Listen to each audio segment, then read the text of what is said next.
Hello! Aujourd'hui, dans cet épisode Best of, je te partage ce que je retiens de mon sentiment d'illégitimité à être hospitalisée et je te donne des clés pour apprendre à utiliser tes pensées à ton avantage. On va voir ensemble ce que sont les pensées créatrices et les pensées parasites. Bienvenue dans Ce que je retiens. Si toi aussi tu en as marre des il faut et des je dois, si tu en as marre d'avoir peur d'être jugé et critiqué pour tes choix de vie et que tu souhaiterais être plus sereine au quotidien, tu es au bon endroit. Je m'appelle Camille Lebeau, je suis coach de vie certifiée et je m'appuie sur les neurosciences, l'autocompassion et la communication non violente. C'est parti! Alors, ces dernières semaines, je me suis retrouvée plusieurs fois aux urgences de l'hôpital et j'ai même dû me faire opérer en urgence. Voilà pour l'histoire officielle, celle qui est racontable en société.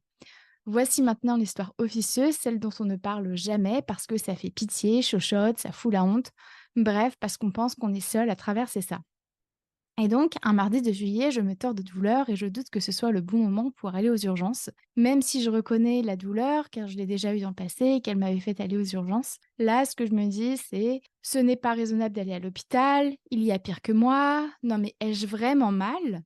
Et puis, voyant l'inquiétude sur le visage de mon mari et ma douleur s'accroître, je décide finalement d'aller aux urgences. Et sur tout le trajet, ce que je me dis, c'est si ça se trouve, j'exagère ma douleur, j'en fais trop. Si ça se trouve, je suis une chochotte, je n'ai peut-être pas si mal que ça. Bref, je remets en question mes douleurs, ce qui m'arrive quoi. Une fois garée sur le parking des urgences, je m'extirpe péniblement de la voiture. Je suis littéralement pliée en deux, je gémis et je fais de tout petits pas lents pour arriver au bâtiment. Et là, je me dis, j'ai l'air ridicule, si ça se trouve, on va penser que j'abuse, je ne vais quand même pas demander une chaise roulante, j'ai peur de déranger, je veux pas passer pour une meuf chiante, etc. Et puis, une fois rentrée dans le bâtiment, on me dit que je vais passer en priorité. Et là, la culpabilité est toujours là. Je me dis, je prends la place de quelqu'un d'autre, je pourrais prendre sur moi, je passe pour une meuf impatiente. Voilà. Et puis, on finit par me donner un lit. Et pendant 8 heures, je hurle de douleur, je pleure, je suis à quatre pattes sur mon lit, en train de tourner en rond comme une vache qui est sur le point de mettre bas. Mon mari est près de moi, la honte aussi. Et je me dis, mais pourquoi n'est-il pas parti? Je ne ressemble à rien. Si ça se trouve, il pense que je simule. Il doit me trouver moche. Et puis on doit penser que je suis une addicte vu que les antidouleurs ne fonctionnent pas. Et là, on se retrouve 24 heures plus tard, pardon. Je suis toujours sur mon lit des urgences. On m'avait dit que j'avais le droit d'appuyer sur un bouton pour qu'un ou une infirmière vienne. Sauf que la culpabilité et la honte sont toujours là. Je me dis, je ne veux pas les déranger, je peux encore me retenir de faire pipi, je ne dois pas passer pour une faible, je ne devrais pas leur dire que j'ai faim, je passerai pour une chieuse qui réclame. De toute façon, on doit se dire que jeûner me fera du bien car je suis grosse. Bref, au final, je suis restée 70 heures aux urgences et ce que je t'ai raconté là, c'est vraiment ce que je me suis dit. Mais ce n'est pas tout. Je me suis aussi dit: «Ce n'est pas normal d'avoir mal, alors j'ai ma place à l'hôpital. Ma priorité, c'est moi et ma santé. Je n'ai pas à culpabiliser de passer en priorité puisque c'est l'hôpital qui priorise. Si on me propose un lit, c'est parce qu'on estime que j'en ai besoin. J'ai de la chance que mon mari soit près de moi. J'ai tellement de reconnaissance d'avoir un mari aussi génial que lui. Mon mari est toujours là pour moi, même quand ma santé se dégrade ou que je ne suis pas apprêtée. Les médecins sont là pour me soigner, pas pour me juger. Si les médecins me donnent beaucoup d'antidouleurs, c'est qu'ils estiment que j'en ai besoin. Si le bouton existe, c'est pour demander de l'aide. Je me choisis. Ne pas demander de l'aide, c'est inconfortable. En demander aussi. Alors autant choisir mon inconfort et demander de l'aide. Et je me suis aussi dit: «Je prends soin de moi». Je m'arrête là pour les exemples, mais il y en a tellement d'autres. Et donc si j'ai ressenti de la culpabilité et de la honte, ces émotions désagréables ne sont restées que quelques instants. Elles ne m'ont pas tétanisée. J'ai su laisser plus de place à la gratitude, à la compassion et à l'amour. Et ces 3 émotions sont bien plus agréables à ressentir et surtout, elles sont créatrices. Elles m'ont permis de prendre soin de moi. Ce que je retiens de mon sentiment d'illégitimité à être hospitalisée, c'est que toutes nos pensées ne se valent pas. Certaines sont parasites, d'autres sont créatrices. Et je vais t'expliquer comment les distinguer, mais avant, petit quiz. Sais-tu combien de pensées a-t-on en moyenne par jour? Eh bien, selon une étude scientifique de 2020, que je te liste dans les notes de l'épisode, nous aurions environ 6000 pensées par jour. Et ouais, ça en fait des pensées. Alors, d'où viennent nos pensées? Eh bien, j'ai la croyance que nos pensées sont influencées par notre culture, notre environnement, la région du monde dans laquelle on évolue et aussi l'époque dans laquelle on vit. Et là, je m'appuie sur la théorie de l'écologie du développement humain de Bronfenbrenner. Encore une fois, les sources sont dans les notes de l'épisode. Mais en gros, l'enfant se construit de manière complexe en fonction de plusieurs systèmes qui interagissent les uns avec les autres. Comme par exemple, l'école, la famille, les voisins et les amis vont influencer le développement de l'enfant. Et ce système-là est lui-même influencé par celui des relations entre l'école et la famille de l'enfant. Ce système étant lui-même influencé par tout ce qui regroupe les médias, la famille éloignée, les amis de la famille, les situations professionnelles des parents. Et ce système-là est aussi directement influencé par le système suivant qui regroupe les normes sociales, la politique, la culture, le système économique. Donc, en gros, ce qu'il faut que tu retiennes, c'est que on hérite pas mal de nos pensées de la société, c'est-à-dire de l'extérieur. Oui, tu as bien entendu. Nos pensées viennent de ce qu'on nous a socialement appris à penser. Avec le temps, on apprend à penser par nous-mêmes, mais on reste tout de même influencé par la société et par nos mécanismes de survie acquis dès l'enfance. Et là, je te parle de tout ce qu'on te dit plus jeune et que tu as internalisé afin de survivre. Par exemple, lorsque j'étais enfant, on m'a dit qu'il fallait toujours se débrouiller seul.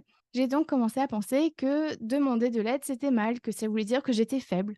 Mon mécanisme de survie a donc été de ne jamais demander de l'aide. Et c'est comme ça que j'ai commencé à avoir honte d'avoir besoin d'aide. On m'a aussi dit qu'être une belle femme, ça voulait dire être mince. Alors, quand j'ai commencé à prendre du poids, je me suis dit que je n'étais pas belle et c'est là que la honte de mon corps a commencé à arriver. Et c'est comme ça que j'ai évité de côtoyer certaines personnes parce que j'avais peur qu'on me juge comme étant moche. Et donc, toutes ces pensées internalisées depuis l'enfance, tu les amènes dans ta vie d'adulte. Et il y en a certaines que tu arrives à déconstruire avec le temps et d'autres qui restent collées à toi comme un chewing-gum collé sur ton jean, voilà, tout séché.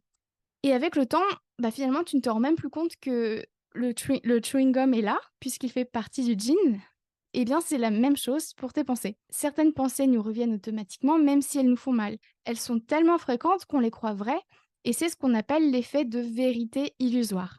Il s'agit d'un biais cognitif qui consiste à croire quelque chose comme étant vrai après y avoir été fréquemment exposé. Concrètement, ça ressemble à quoi? Eh bien, parce qu'une pensée revient souvent dans notre tête, on estime qu'elle est vraie. Or, ce n'est pas le cas, il s'agit d'un raccourci que fait notre cerveau. Et donc, si on ne peut contrôler toutes nos pensées, on peut en revanche choisir d'accorder de l'importance à certaines plutôt qu'à d'autres. En effet, certaines pensées nous tirent vers le bas, c'est ce que j'appelle les pensées parasites, tandis que d'autres nous tirent vers le haut, et c'est ce que j'appelle les pensées créatrices. Cependant, attention, s'il est coutume dans le dev perso de parler de pensées utiles et inutiles, je trouve que c'est une connerie sans nom. Chaque pensée que nous avons nous a été utile à un moment donné dans notre vie. Chaque pensée a une utilité puisqu'elle nous permet de rester en vie, c'est-à-dire de remplir nos besoins. Par exemple, en pensant je suis trop grosse, cette pensée me rappelle que la minceur est un gage d'intégrité sociale dans notre société occidentale. Or, appartenir au groupe est un moyen de survie. C'est pour ça que nous sommes des êtres sociaux. Donc, ceci étant dit, si la pensée je suis trop grosse est utile, elle est également parasite. En effet, elle nous amène à nous dénigrer, à nous rabaisser et donc à cultiver un cercle vicieux qui nous éloigne de notre bien-être. À l'inverse, les pensées créatrices nous permettent d'atteindre nos objectifs, de passer à l'action, d'aller vers l'avant et donc de cultiver un cercle vertueux qui nous rapproche de notre bien-être. Ainsi, ce n'est pas un problème d'avoir des pensées parasites puisque c'est humain. Ça ne veut pas non plus dire que tu n'as pas assez travaillé sur toi, ça veut juste dire que ton cerveau fonctionne normalement. Et donc, s'il est normal d'avoir des pensées parasites, l'essentiel est de savoir quoi en faire afin de ne plus les subir. Et c'est exactement ce que j'ai fait durant mon hospitalisation. Donc, si toi aussi tu souhaites apprendre à utiliser tes pensées à ton avantage, voici ce que je te propose. Tout d'abord, rappelle-toi qu'une pensée n'est pas la vérité. Il s'agit d'une interprétation de la réalité, et je t'en parlais d'ailleurs dans l'épisode 2 du podcast.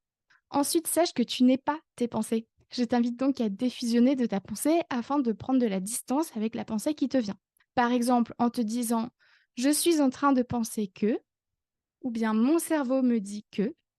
Je t'invite aussi à utiliser l'humour et à imaginer que c'est une voix rigolote qui dit ta pensée à voix haute, comme par exemple celle de Mère Simpson. Là, ton cerveau devrait percevoir la pensée de manière totalement différente. Et puis, je t'invite aussi du coup à nommer la petite voix qui t'envoie cette pensée. Par exemple, non merci Suzanne, je n'ai pas envie de penser comme ça aujourd'hui. Ensuite, Je t'invite aussi à dézoomer la situation. Par exemple, si tu te sens illégitime à débuter une nouvelle activité ou bien à aller te faire soigner, eh bien regarde plus loin que l'inconfort de la situation. Pour ce faire, la visualisation fonctionne très bien. Tu vas te projeter dans le futur une fois que tu as kiffé l'activité ou bien une fois que tu es soigné. Qu'est-ce que la toi du futur aimerait que tu saches? Et là, ça va être important pour toi d'aller vraiment écouter les enseignements de la toi du futur. Ensuite, lorsqu'une pensée te vient, prends quelques secondes pour voir si elle te tire vers le bas ou si elle te tire vers le haut. Et donc, si elle te tire vers le bas, il s'agit d'une pensée parasite. Si elle te tire vers le haut, il s'agit d'une pensée créatrice. Après tout, pour savoir dans quelle direction aller, c'est important de savoir d'où on vient. C'est pour ça que c'est important déjà d'identifier de quel type de pensée il s'agit. Ensuite, face à une pensée parasite, déjà, pas de panique, il n'y a rien de grave. Et ce n'est pas la peine non plus de te réprimander. À la place, je t'invite à répondre à ces questions. Que puis-je penser de créateur dans cette situation? Quelle pensée va ou vont m'aider à faire ci ou ça? Et puis, si mon ami me disait ça, qu'est-ce que je lui dirais?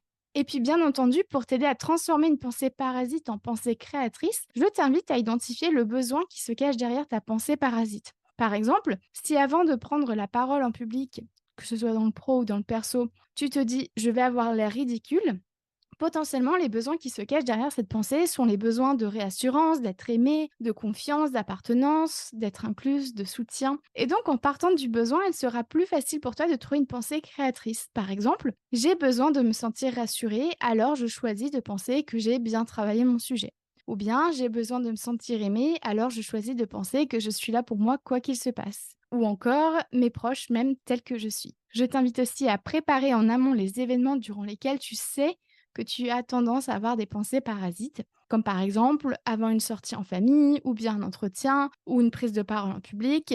Donc, pour préparer, t'invite à lister toutes les pensées parasites que tu pourrais avoir et à aller trouver des pensées créatrices pour les contrebalancer. Je t'invite aussi à écouter l'épisode 37 sur le biais de pessimisme et le 38 sur l'effet de projecteur. Et enfin, sache que plus tu t'entraînes à repérer tes pensées parasites et créatrices, plus ce sera facile et spontané. Et plus tu cultives des pensées créatrices, plus elles viendront à toi spontanément. Je t'invite donc à recueillir tes pensées créatrices dans un carnet ou sur ton téléphone et tu peux aussi te les répéter en utilisant des touchés apaisants comme mettre une main sur ta poitrine ou bien en caressant tes avant-bras, en prenant ta main dans l'autre main, etc. Et voilà pour aujourd'hui. Et toi, que retiens-tu de cet épisode?